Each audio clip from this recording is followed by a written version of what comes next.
y'all, welcome to Fitting and Homemaking. Today we are going to be doing a little baking video, a little meal prep. So today's recipe is going to be it's called 4-ingredient meatballs. It's from yummytoddlerfood.com. It actually has 5 ingredients because the carrot is optional. However, I like putting in the carrot just to sneak a little bit more veggies in for my kids. But I really like this recipe. It makes a full half sheet of meatballs, so we can have them for a meal and then we just freeze the rest. And it's really, really convenient just to be able to pull out a few meatballs at a time. We can have it with spaghetti, we can have it on its own with like barbecue sauce. These are chicken meatballs in particular, so they're just really, really versatile. Let me go and let's start by preheating our oven to 400 degrees.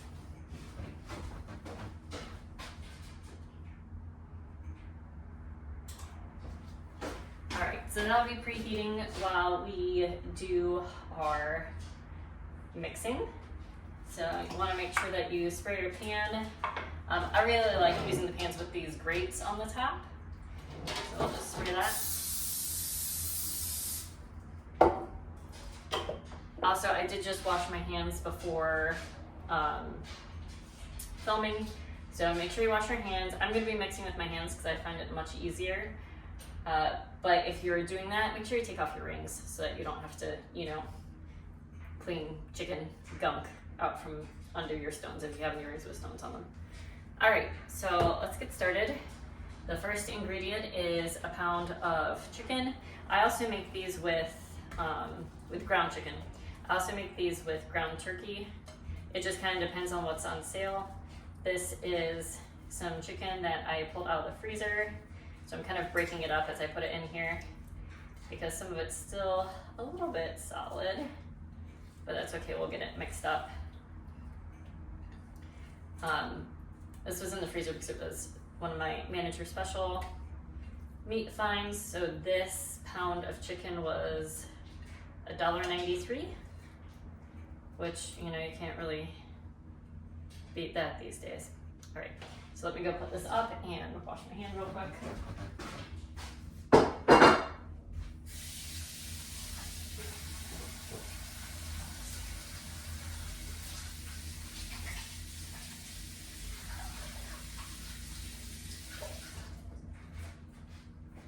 All right. So we have the chicken in there, and then we are going to do 2/3 cup of Italian style breadcrumbs. Go ahead and open this.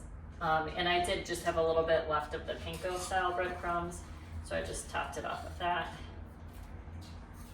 There's 1/3 cup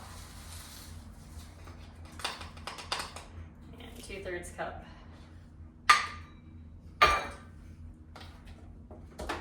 Then you want to do a 1/2 cup of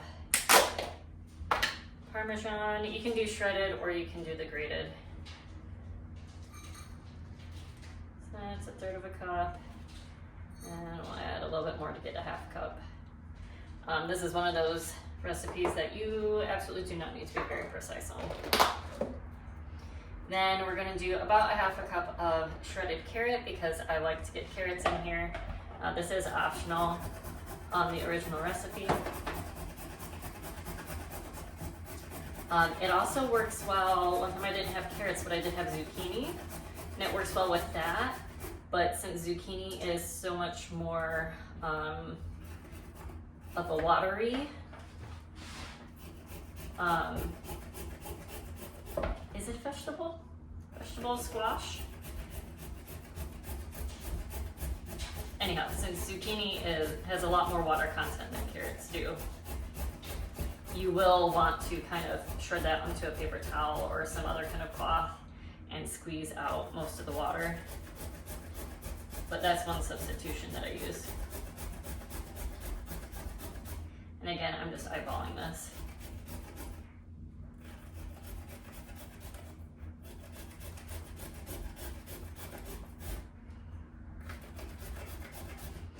And I am using a microfile to shred it, it makes the chunks or the shreds of carrot much smaller and thinner than like a normal grater would.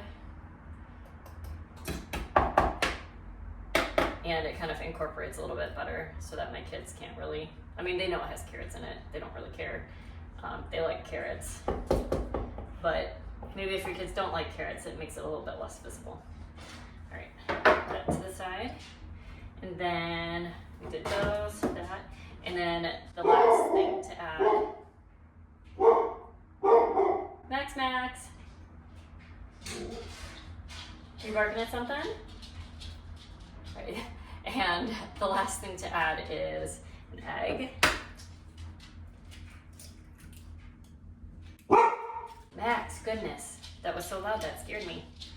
All right, and then I'm just gonna mix it up with my hands. I do have a 1 tablespoon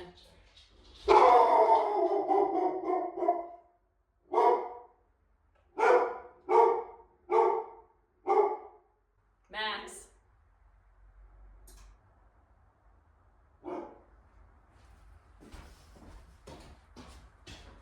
What you doing, buddy? Can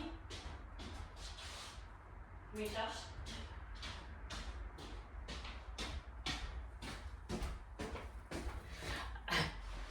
Sorry, and I just realized I'm not wearing my mic. Oh well, this is gonna be a little chaotic.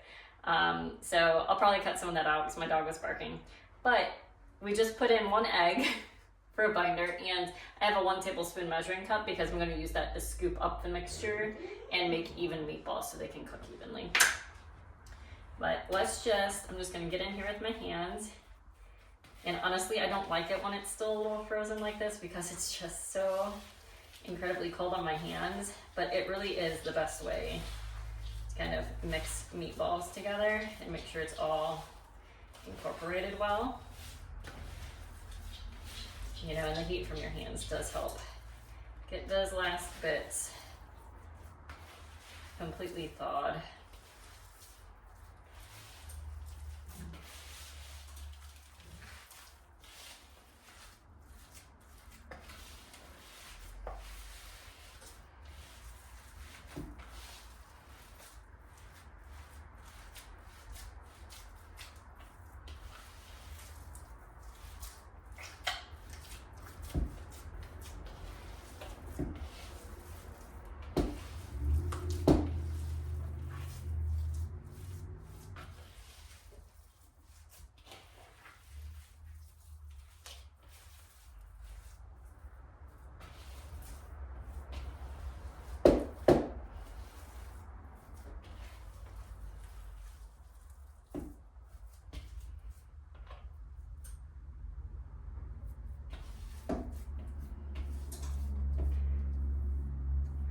That looks good.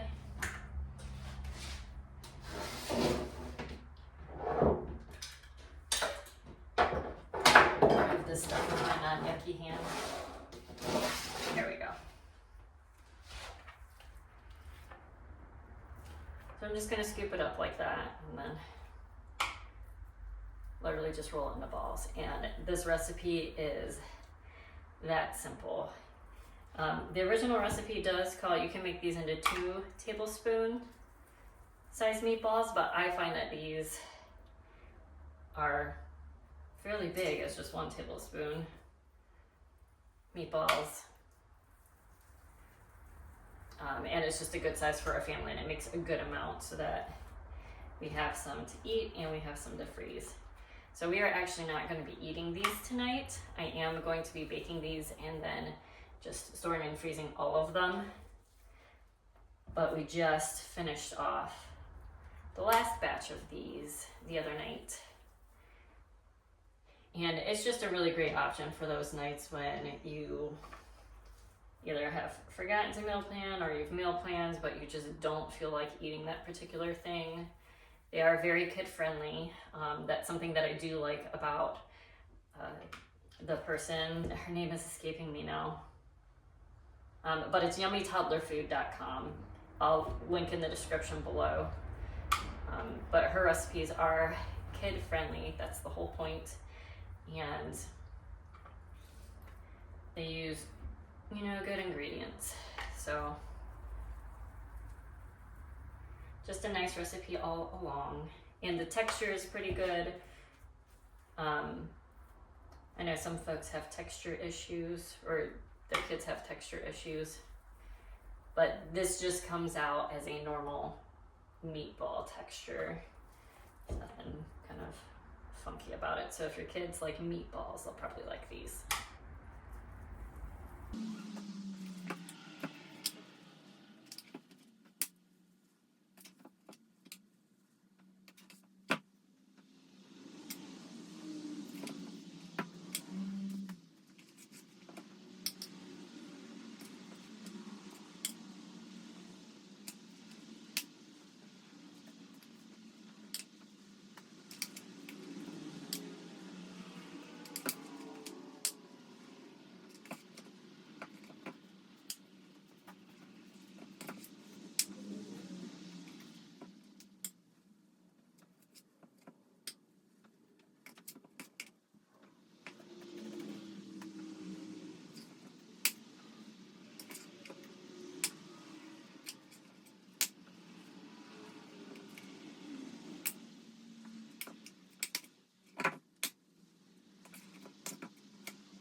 All right, so those are our meatballs. Fairly even, not perfect, doesn't have to be perfect, right? So I'm gonna go wash my hands, and then our oven is at 390 now, so it will probably be preheated just in time to pop these in. So let's go wash our hands.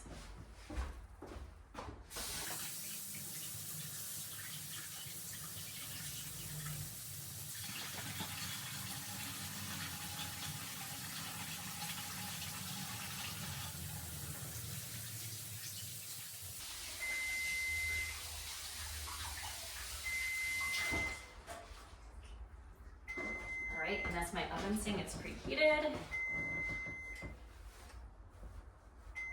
All right, and something else that I really love about this recipe is that I have one bowl, I have a spoon, I have a measuring spoon, and a grater, and that's the amount of cleanup other than the pan.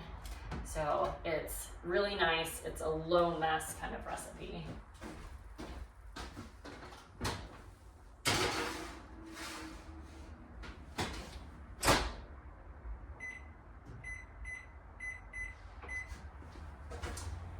All right, and I just put the timer on for about 22 minutes. It usually takes 20 to 22 minutes for the smaller meatballs and about 22 to 24 minutes if you did the 2 tablespoon meatballs. So it doesn't take much time at all for them to cook, so that's also fantastic. So I am going to get this cleaned up, and I will see you when they are ready to come out. All right, y'all, the meatballs should be about done, so let's go ahead and give them a check.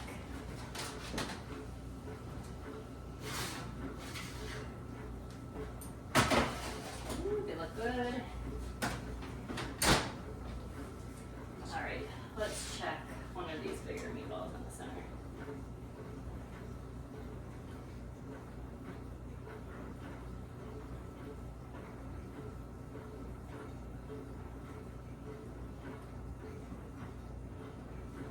All right, 165, we're good to go. All right, so that was a super simple recipe that you guys can do. The ingredients were ground chicken, Italian breadcrumbs, Parmesan cheese, an egg to bind, and then the optional, you can grate in a half cup of carrot, or you can do zucchini if you squeeze it out. I've done that and that's also worked. You can use chicken or you can use ground turkey, but this is a really versatile recipe. It's quick, it's easy, there's very little cleanup, and my family absolutely loves this. So I hope this was helpful. I will link the original recipe in the description below. Please go and check out her website and some of her other recipes. A lot of them are really great. And if you like this kind of content, please go ahead and subscribe and hit the notification bell so that you get notified whenever I put out some new videos. I do want to do some more meal prep and some baking or recipe videos coming up. So if you like some of that, there'll be more coming. And thanks for watching all the way to the end. I'll see you the next time. Bye.